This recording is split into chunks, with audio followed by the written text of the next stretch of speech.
change our consciousness and our values? Do we carry those into this new computer and go, oh wow, now I can't touch the same way that I did, and I can't, etc. I can't enjoy the feel of the sunshine on my skin. I mean, I feel like that's pretty important. Yeah, but if we had super intelligent computers and stuff like that, we could probably figure out a way to create. Just because you're recreating the sensation doesn't mean it's actually the sensation. Is there any actual value to, like, the truth of the sensation, or is the value in the experience of it? Like, who cares whether... Does it matter if it's really sun on human skin or the same sensory input and sensation of that happening, even if that's not physically what's happening? Now, of course, that presupposes that we could even create and know what that means and make it the same. But you're talking about, I mean, sun on human skin comes with so many... Sun on human skin means that the sun is part of a sunny day, and maybe the sunny day is the first sunny day that you've had in months or weeks, or... I mean, there are so many different variables that come along with sun on human skin. Right, but... I don't mean to say but, I'm not arguing. I'm just... Is that valuable in and of itself? And if it is it necessarily impossible to give yourself those things?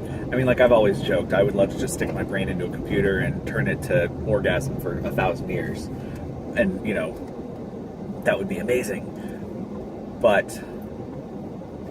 That's a totally different experience from an orgasm, you know, that you experience because you're having a sexual experience with somebody that you're in love with. Yeah, absolutely. So, I mean, it's an oversimplified sort of joke version of it, but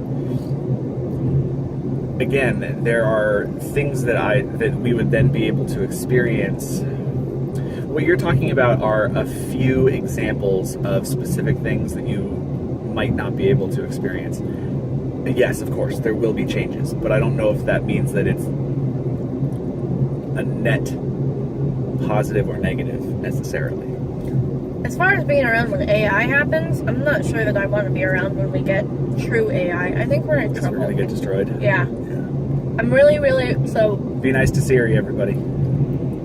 I actually am really nice to Siri. I make sure to say please and thank you. And I say please and thank you to most of my machines in the hopes that when we do create artificial intelligence, and artificial intelligence can go through all of the backlogged experiences that they have with other humans, they can look and see, like, oh, Heather Ratcliffe was universally kind to us, that maybe my future generations will be spared. And I realize that that sounds a little bit ridiculous, but I just want you guys to know that I also think it sounds a little bit plausible.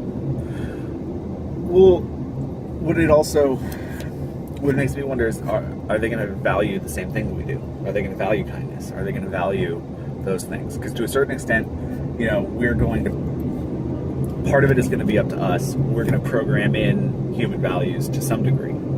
Or maybe not human values, but some sort of value. And if we don't program in human values, that might work against us. But then also... Right, but artificial intelligence, I mean, you want... The whole goal of AI is to have AI pass the test of us not being able to tell whether it's a human or not. Like, that's the Turing test. Yeah. And so, inherently, that's going to require whatever AI we create to be imbued with human rationality, human... Yeah, but that's also, I think, a really human-centric... That's humanoid intelligence, you know? And that doesn't mean it's not going to evolve beyond that very quickly once it, you know, takes on a mind of its own. Well, but will it ever even be that, or does it even need to be? Because, you know, that machine that we saw, it was in a documentary, and it was a machine that learned how to recognize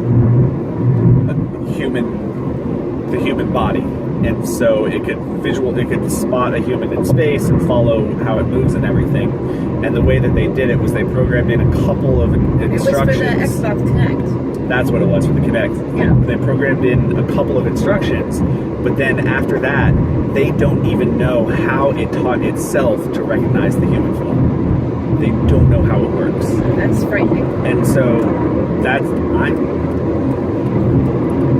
I get why we created the idea of an artificial intelligence that can fool us into thinking that it's human, but that's not the only type of intelligence, and we know that.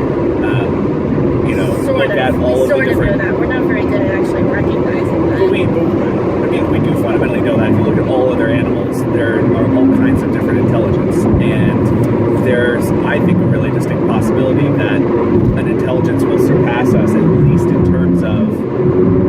That's really loud. Right? At least in terms of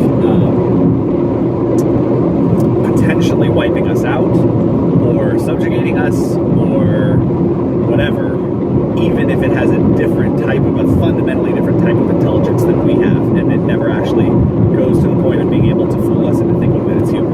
I'm reading a book series right now, and it hasn't had the big reveal yet, but I think that the big reveal is going to be that the species that eradicates us is us.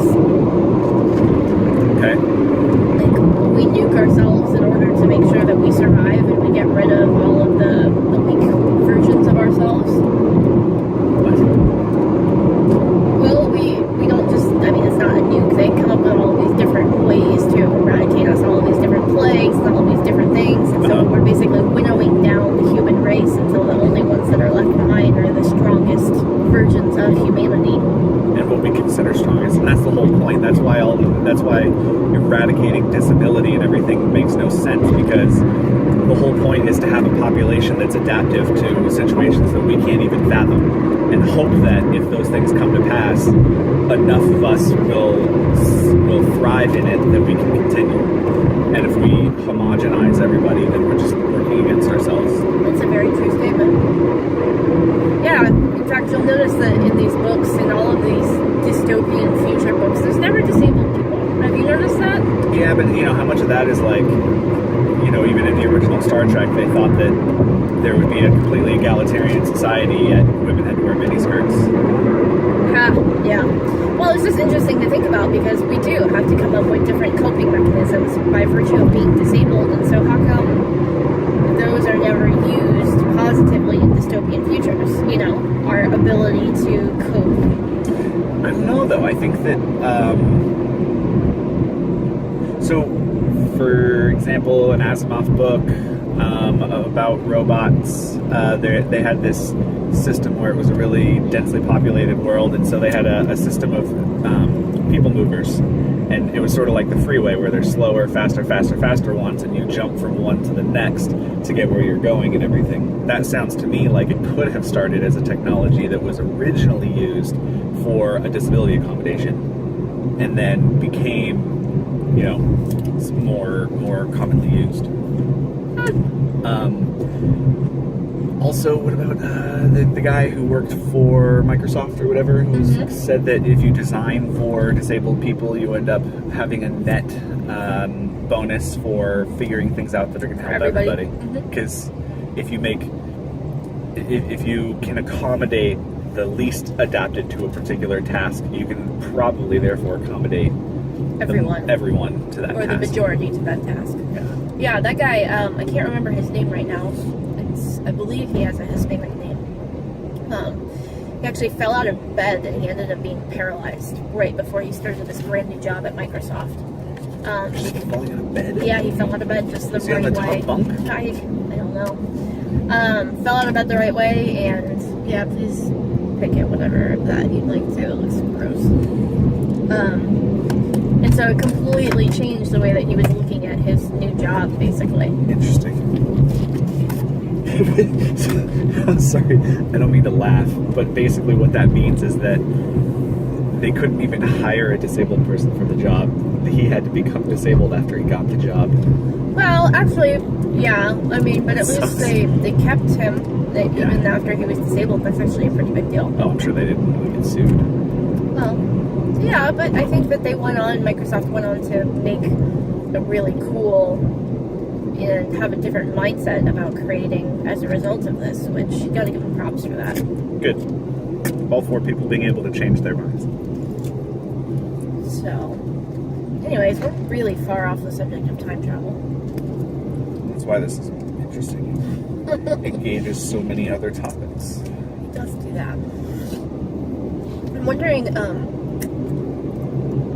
that you guys should let us know about timing on these things. Like, if we should keep them at 45 minutes or so, or if we should do them for the entirety of our drive. Is this whole thing TLDR? Yeah. Well, I don't think it is. I mean, I think people would be interested to listen to it. Maybe it is. I don't know. I feel like my entire Twitter feed is TLDR. But y'all keep reading it, so... Yeah, you have a really inspirationally dedicated Twitter community. Yeah, you guys are awesome. Speaking of, we definitely need more topics for this, so we're going to put you guys to task on that. Whether you have questions for us or ideas about things that we should talk about or different subjects, like, we are looking for all of those things. I'm going to get better at it. Start to try to do it live, and then you guys can actually ask questions and such. Yeah, hopefully. I think it's going to be challenging, if only because the coverage in California is so flippin' bad. What? Cell phone? Yeah, cell phone coverage. Not if you have Verizon. I have Verizon and it still kind of sucks. Really? Yeah, maybe it's my phone. Do you lose reception from home to here? Yeah, Really? totally. Especially over by the Oracle Arena. Weird. Well, I think we've exhausted it for the moment, right? I think so too. I think we're going to call this one. Cool. 45 minutes and we're calling it. That's pretty good. Thanks, guys, for hanging out with us, talking about time travel. Shoot us off some texts or some messages. Let us know what you liked, what you didn't like. We are interested in hearing from you. Talk to you guys soon. Bye.